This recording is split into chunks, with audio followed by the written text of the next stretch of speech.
Hi guys, welcome to Thiya's lifestyle. So இன்றைக்கி வந்து Tuesday morning to night routine தான் இன்றைக்கி பார்க்க போகிறீங்க. So full day morning 5 to night 12 வரைக்கும் என்னென்ன ஒர்க் நான் பார்க்குறேன்னு தான் உங்களுக்கு நான் காட்டுறேன். ஸோ நைட்டு 12க்கு தான் தூங்குவீங்களான்னு கேட்டால் 12க்கு தான் கிச்சன்லேருந்து வருவேன். அண்ட் 2:30 2 o'clock தான் தூங்குவேன். ஏன்னா தியா வந்து அப்போ தான் விளையாடுவாள். காலெல்லாம் தூங்கிட்டு நைட்டு தான் விளையாடுற டைமிங்கு. ஸோ அதனால் 2 o'clock 2:30 வரைக்கும் முழிச்சு திருப்பி மார்னிங் வந்து 5 மணிக்கு எந்திரிக்கணும். நான் தூக்கத்திலேயே காய் நறுக்கி எல்லாமே பண்ணிக்கிட்டு இருந்தேன். ஏன்னா லஞ்ச் வந்து இன்றைக்கி நான் கொடுத்து விடணும். ஸோ அதனால் மார்னிங் 5 o'clock எந்திரிச்சு இன்றைக்கி வந்து சிம்பிளான ஒரு மெனு தான். ஏன்னா பாவக்காய் குழம்பு வச்சுக்கலான்னு பிளான் போட்டுட்டேன். அது கூட தொட்டுக்க அவரைக்காய் பொரியல் செய்யலான்னு தான் இன்றைக்கி நான் பிளான் போட்டேன் லஞ்ச். அண்ட் இன்றைக்கி வந்து மத்தியானம் அவங்க லஞ்ச் எடுத்துகிட்டு போகிறேன்ட்டாங்க. அதனால் மார்னிங்கே நான் செஞ்சுக்கிட்டு இருக்கேன். மத்தியானம் வரமாட்டாங்க. அதனால் மார்னிங்கே நான் செஞ்சு மேக்ஸிமம் செய்கிறதுக்கான 5 o'clock எந்திரிச்சேன். இப்போல்லாம் 5 மணி ஆனால் கூடவே நல்லா வெளிச்சமாக இருக்குது. ஹஸ்பண்ட் வந்து காலையில் எந்திரிச்சிட்டு வாக்கிங் கிளம்பிக்கிட்டாங்க. நான் வந்து என்னோடய குக்கிங் முடிச்சுட்டு நான் வந்து மேலே மாடியில் போய் வாக் பண்ணுவேன் கொஞ்ச நேரம். ஹஸ்பண்ட் தான் யூஸ்வலாக எப்போவுமே வாக்கிங் போவாங்க. பட் நான் வந்து போனது கிடையாது. ஏன்னா அது இருக்கிறனால இப்போ வந்து நான் கொஞ்சம் வெயிட் போட்டுட்டேன். அம்மா வீட்டுக்கு போயிட்டு கொஞ்சம் ஜாஸ்தியாகவே போட்டுட்டேன். ஸோ அதனால் இப்போ வாக்கிங் போயிட்டுருக்கேன்.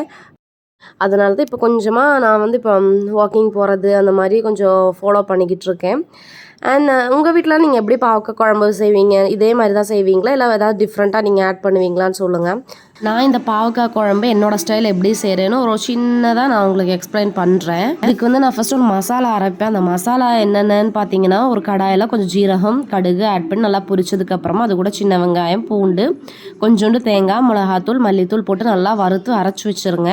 அப்புறம் இன்னொரு கடாயில் கொஞ்சம் எண்ணெய் ஆட் பண்ணி கொஞ்சம் கடுகு போட்டு பொரிச்சிட்டு சின்ன வெங்காயம் ஒரு கை அப்புறம் கொஞ்சோண்டு பூண்டு கருவேப்பிலை தக்காளி ஆட் பண்ணி நல்லா வதக்கி விட்டுட்டு அது கூட கட் பண்ணி வச்ச பாவக்காய், அதாவது முந்தின நாளெல்லாம் கட் பண்ணி வைக்கக்கூடாது. நம்ம எப்போ குழம்பு செய்வோமோ அப்போ தான் கட் பண்ணி வைக்கணும். கட் பண்ணி நல்லா வாஷ் பண்ணி வச்ச பாவக்காய் வந்து நல்லா ஆட் பண்ணி நல்லா வதக்கி விட்டுட்டு அது கூட அரைச்ச மசாலா புளி தண்ணி சேர்த்து நல்லா எண்ணெய் திரியிற வரைக்கும் வதக்கி விடணும். அப்புறம் நம்ம கழனி தண்ணி இருக்குல்ல, அதை ஆட் பண்ணி நல்லா கொதிக்க வச்சு இறக்கினீங்கன்னா சூப்பராக இருக்கும் அந்த பாவக்காய் குழம்பு. அண்ட் ஃபைனலாக ஒரு சின்ன கையளவு சின்ன ஒரு 1/4 ஸ்பூன் வெல்லம் சேர்த்துனிங்கன்னா அது ஊற அவ்வளோ டேஸ்ட்டாக இருக்கும். இதுதான் என்னோடய சிம்பிளான பாவக்காய் குழம்பு ரெசிபி. எனக்கு ரொம்ப பிடிக்கும். அண்ட் ஹஸ்பண்டுக்கும் ரொம்ப பிடிக்கும். இப்போ வந்து தியா பக்கம் வந்து லஞ்செல்லாம் நான் பேக் பண்ணிகிட்ருக்கேன். இது பேக் பண்ணி முடிக்கும்போது நான் ஒரு டார்கெட் வச்சு தான் பேக் பண்ணேன். ஏன்னா 5 o'clock ஆரம்பித்தேன்னா 6 o'clock எனக்கு முடியணும் நான் டார்கெட் வச்சேன். ஸோ அதே மாதிரி எனக்கு 6 o'clock நான் பேக் பண்ணி முடிச்சிட்டேன் லஞ்சு. வெங்காயம்லாம் நான் நேற்றே கட் பண்ணி வச்சுருந்தேன். தோலெல்லாம் உளிச்சு வச்சுருந்தேன். பாவக்காய் மட்டும் தான் இன்றைக்கி கட் பண்ணுற வேலை எனக்கு. அதனால் பெரிய வேலைலாம் கிடையாது. தாளிச்சு விடணும், சாப்பாடு வடிக்கணும், அவ்வளோதான். ஸோ ஃபைனலாக கிச்சனை நான் க்ளீன் பண்ணி வச்சுட்டேன். மாவு ஆட்டினது இருந்துச்சு, அதனால் அப்புறம் சிக்கன் குழம்பு வச்சது இருந்துச்சு. ஸோ அதனால் அதை வச்சு மேனேஜ் பண்ணிக்கலான்னு வச்சுட்டேன். அண்ட் என்னோடய மார்னிங் ரொட்டீனில் மெயினான ஒரு பார்ட் என்னென்னா, என்னோடய ஃபிஷ்ஷஸ்க்கு வந்து ஃபுட் கொடுக்கறது தான். ஏன்னா நான் ஒரு சரியான மீன் பைத்தியம், டாக் பைத்தியம். எனக்கு பெட்ஸுனால் ரொம்ப பிடிக்கும். ஸோ அதனால் அவங்களுக்கு ஃபீட் பண்ணுறது தான் என்னோடய ஃபஸ்ட்டு வேலையே. அதாவது வீட்டு வேலை தானே, கிச்சன் ஒர்க் முடிச்சுட்டு நான் அவங்களுக்கு என்னோடய ஃபிஷ்ஷஸோ என்ன பெட்ஸ் இருக்கோ அந்த பெட்டுக்கு தான் நான் ஃபஸ்ட்டு ஃபுட் ஃபீட் பண்ணுவேன். தென் வந்து இந்த வீட்டில் இந்த தியா வந்து பொம்மை அங்கே போட இங்கே போட, இது டெய்லி எனக்கு ஒரு வேலை. அந்த பால் அதில் எடுத்து வைக்க, அப்புறம் ஒரு டாய்ஸ் அது இது எல்லாமே. அண்ட் இது வேறு மாவு எடுக்கிற பக்கெட்லேருந்து எல்லாமே எடுத்துகிட்டு இந்த ஹோலில் வந்து போட்டுருவோம். ஸோ காலையில் எனக்கு ஃபுல் டைம் இதுதான் ரொட்டீன். சரி டார்கெட் வச்சுருந்தேன். ஏன்னா 9 o'clock வீட்டு வேலை முடிச்சிடணும். ஸோ 9க்கு மேலே வந்து தியா எழுந்திரிச்சிருவா. அப்புறம் தியா வேலை கரெக்டாக இருக்கும்னுக்காண்டி ஒரு டார்கெட் ஃபிக்ஸ் பண்ணேன். ஸோ சொன்ன மாதிரி எனக்கு 9 o'clock நான் வேலை முடிஞ்சிச்சு. தென் வந்து தியாப்பா வாக்கிங் போயிட்டு வந்துட்டாங்க. ஸோ அவங்களுக்கு வந்து காஃபி வச்சு கொடுத்தேன். அதுக்கப்புறம் இப்போ தான் வீடு மாதிரியே இருக்குது. இத்தனை நேரம் வீடு மாதிரியே இல்லை. பார்த்திங்கன்னா 9:15 ஆயிடுச்சு. எல்லா வேலையும் நான் ஆல்மோஸ்ட் முடிச்சுட்டு நீ தியா வேலை மட்டும்தான். தியாவுக்கும் நான் காலைல சாப்பாடு செஞ்சு வச்சுட்டேன். கரெக்டாக கால் வலிக்கு இப்போ தான்டா உட்காரலான்னு போனப்போ குப்பை எடுக்கிற அண்ணா வந்துட்டாங்க. அப்புறம் அந்த அண்ணாட்ட குப்பை போய் போட போகிறேன். போயிட்டு முடிச்சுட்டு ரிட்டர்ன் வந்து தான் தியா பார்க்கனா தோசை ஊற்றணும். அதனால் என்னோடய வேலைலாம் முடிச்சிச்சு. அவங்க ஃப்ரெஷ்ஷாகி வந்ததுக்கப்புறம் தான் நான் தோசை ஊற்றுற மாதிரி இருக்குன்னா தோசை கொஞ்சம் காஞ்சிருமேன்னு சூடாக தான் ஊற்றி கொடுப்பேன். ஏன்னா மாவு ஆட்டி வைக்கிறது கொஞ்சம் ஈஸியாக இருக்கிற மாதிரி இருக்குது எனக்கு எப்போவுமே மார்னிங் வந்து. ஏன்னா நைட்டு 2:30 2 o'clock தூங்கும்போது சம்டைம்ஸ் லேட்டாக கூட எந்திரிப்பேன். சம்டைம்ஸ் 4:30க்கெல்லாம் முழிப்பு வந்துடும். அண்ட் சம்டைம்ஸ் லேட்டாக எந்திரிச்சிருவேன். அப்போ கூட நம்மளுக்கு கை கொடுக்குற ஒன்றே ஒன்று இந்த தோசை மாவு தாங்க. அண்ட் இட்லி வந்து இப்போ தியாப்பா என்னன்னு தெரில அதிசயமாக இட்லி மாவு ஆட்டு இட்லி ஊற்று அப்படின்னாங்க. சரி இந்த தோசைக்கு தான் ஆட்டினேன், தோசை முடியட்டும் அதுக்கப்புறம் இட்லி ஊற்றி தரேன் அப்படின்ட்டு இருக்கேன். பட்டு எதுக்கு தான் இந்த விஷப்பரிச்சைன்னு எனக்கும் தெரியலை. தியாப்பாவுக்கு இட்லி என்கிட்ட சாப்பிடாத வரைக்கும் தியாப்பா சேஃபு. இட்லி என்கிட்ட சாப்பிட்டாங்கன்னா தியாப்பாக்கா தான் எனக்கு தெரியாது, அந்த அளவுக்கு இருக்கும் நான் இட்லி சுட்டா. சரி ட்ரை பண்ணி தரேன் கேட்டாங்க பாவம், சரி ட்ரை பண்ணி தரேன்னு சொன்னேன். அண்ட் தோசை சுட்டு நேற்று இல்லை சண்டே வச்சு அந்த சிக்கன் தண்ணி குழம்பு இருக்குது பார்த்தீங்களா, அது நல்லா இருக்கும். நல்லா எண்ணெய் மிதக்க விட்டு செஞ்சேன், அவ்வளோ டேஸ்ட்டாக இருந்துச்சு. அண்ட் அவங்க வந்து எப்போவுமே தோசை சுட்டு வச்சிட சொல்லுவாங்க, ஏன்னா குளிச்சுட்டு வரதுக்குள்ளே கரெக்டாக சாப்பிட்றதுக்காகவும் ஒவ்வொன்றா சுட்டுட்டு வந்தால் லேட் ஆகும்காண்டி. பட் நான் எப்போவுமே அவங்களுக்கு சூடாக தான் சுட்டு கொடுப்பேன், என்னமோ சொல்லிட்டு போன்னு சொல்லிட்டு சூடாக தான் சுட்டு கொடுப்பேன். ஏன்னா தோசை இறங்காது, அப்புறம் தொண்டையில் மாட்டிக்குவோம், அது ஆறிடுச்சுன்னா. நல்லா சூடாக இருந்தால் எவ்வளோ உள்ளே போனால் கூட தெரியாது. அண்ட் சிக்கன் குழம்பு இருக்குது, அப்படி சூடாக தோசை கூட ஒரு சிக்கன் குழம்புல டிப் பண்ணி சாப்பிட்டா அவ்வளோ டேஸ்ட்டாக இருக்கும். அண்ட் ஃபைனலாக தியாப்பாவும் கிளம்பிட்டாங்க ஆஃபீஸ்க்கு. ஹஸ்பண்ட் வந்து வீட்டில் இல்லைண்ணா, வீடே அப்படியே க்ளீனாக நீட்டாக இருக்கும். எனக்கு அப்படி தான் பிடிக்கும். எப்போயாவது கச்சன்னு இருந்தால் கூட தெரியாது, பட் எனி டைம் அப்படி இருந்தால் எனக்கு டென்ஷன் ஆயிடும். ஆனால் தியாப்பா இருந்தால் அப்படி தான் இருக்கும் வீடு. ஆனால் அதுவே என் பிள்ளைய கூட சமாளிச்சிடலாம், ஆனால் இவங்களெல்லாம் நம்மளால் சமாளிக்க முடியாது. அந்தளவுக்கு இவங்க எனக்கு வேலை இழுத்து விட்ருவாங்க. துணி அங்கே போட இங்கே போட அப்படின்னு, இல்லாட்டி அதை எடுத்துக்கொடு இது எடுத்துக்கொடு அப்படிம்பாங்க. எல்லாத்தையும் கிளப்பி விட்டுட்டு நான் நிம்மதியாக உட்காந்து டிவியை போட்டு நல்லா சாப்பிட்டுட்டு இருந்தேன்.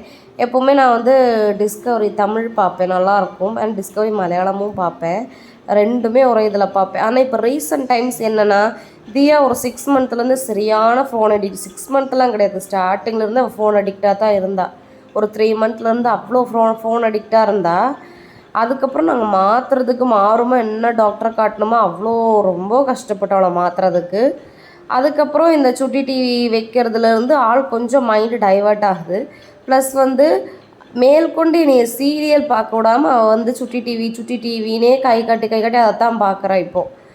அப்புறம் அதுவும் அவளுக்கு வச்சு கொடுத்து நான் சாப்பாடெல்லாம் ஊட்டி விட்டு வாக்கழுவி எல்லாமே முடிச்சுட்டு அப்புறம் எங்கள் 2 பேரோட கொஞ்சம் ஸ்டார்ட் ஆயிரும். அப்புறம் நான் அவளை அவள் என்னைய ஒரே கூத்தாக இருக்குங்க. காலையில் இப்படி ஓட்டி மத்தியானம் நானும் சாப்பிட்டு தியா சாப்பிட்டு கொஞ்ச நேரம் படுத்து தூங்கி எந்திரிச்சதுக்கப்புறம் ஒரு 6:30 போல் தியாப்பாவும் வந்துட்டாங்க. வந்து தியாப்பா ஸ்நாக்ஸ் எல்லாம் ஒன்றும் இல்லையான்னு கேட்டாங்க. அப்போ தான் நான் வந்து இந்த ஃப்ரிட்ஜில் வந்து இந்த ரெடிமேட் இன்ஸ்டன்ட் பாப்கார்ன் இருக்கும் பார்த்தீங்களா, ரெடிமேடில் இன்ஸ்டன்ட் பாப்கார்ன் அது இருந்துச்சு. ஸோ எனக்கு வந்து சீஸ்னால் ரொம்ப பிடிக்கும். ஸோ சீஸோட ஃப்ளேவரில் இருந்துச்சு. அந்த சீசனிங் வந்து சீஸோட இதில் இருக்கும். ஸோ சீசனிங் சீஸில் இருக்குமா, அது வந்து இருந்துச்சு. சரி இதை நான் செஞ்சு தரேன்னு சொல்லி வித்தின் 2 மினிட்ஸ் சம்திங்லேயே நான் செஞ்சு கொடுத்துட்டேன் அவங்களுக்கு. அண்ட் இதுலேயே ஆயில் எல்லாமே இருக்கும். ஸோ நீங்கள் வந்து சால்ட்டோ ஒரு டர்மரிக்கோ எனி கைண்ட் ஆஃப் இது வந்து நீங்கள் ஆட் பண்ணிக்க தேவையில்லை. இப்படி ஒரு வெசலில் வந்து நீங்கள் போட்டுட்டு நல்லா மூடி வச்சுருங்க.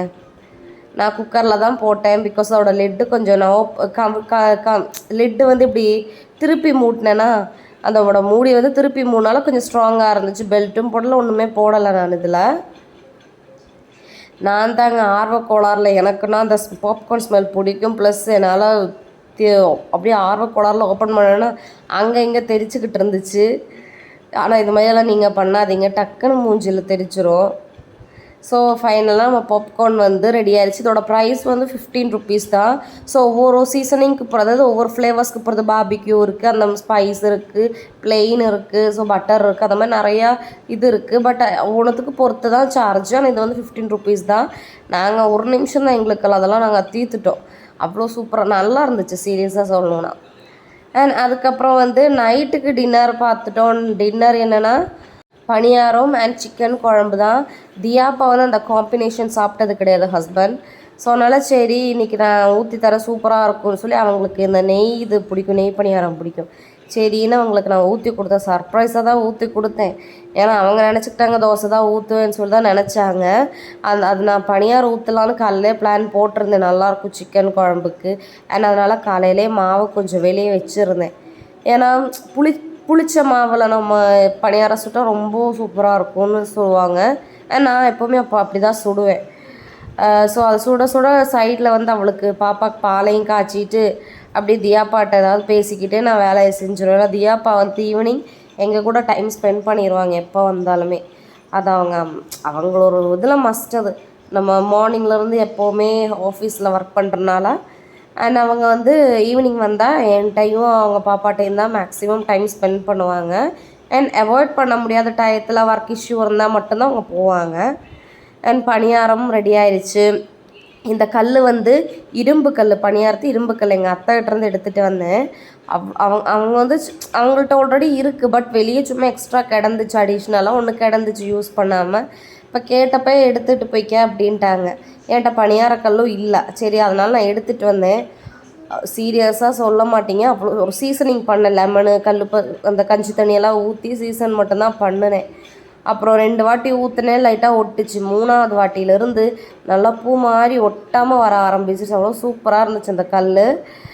அதுக்கப்புறம் நான் டேஸ்ட் பண்ண ஆரம்பிச்சிட்டேன். ஏன்னா எனக்கு ரொம்ப பிடிக்கும் பணியாரம், சிக்கன் குழம்பு. ஆனால் தியாப்பா வந்து இந்த காம்பினேஷன் சாப்பிட்டது கிடையாது. அவங்களே இது சாப்பிட்டு பார்த்துட்டு சூப்பராக இருக்குன்ட்டாங்க. ஸோ இந்த vlog அவ்வளோதான். பை.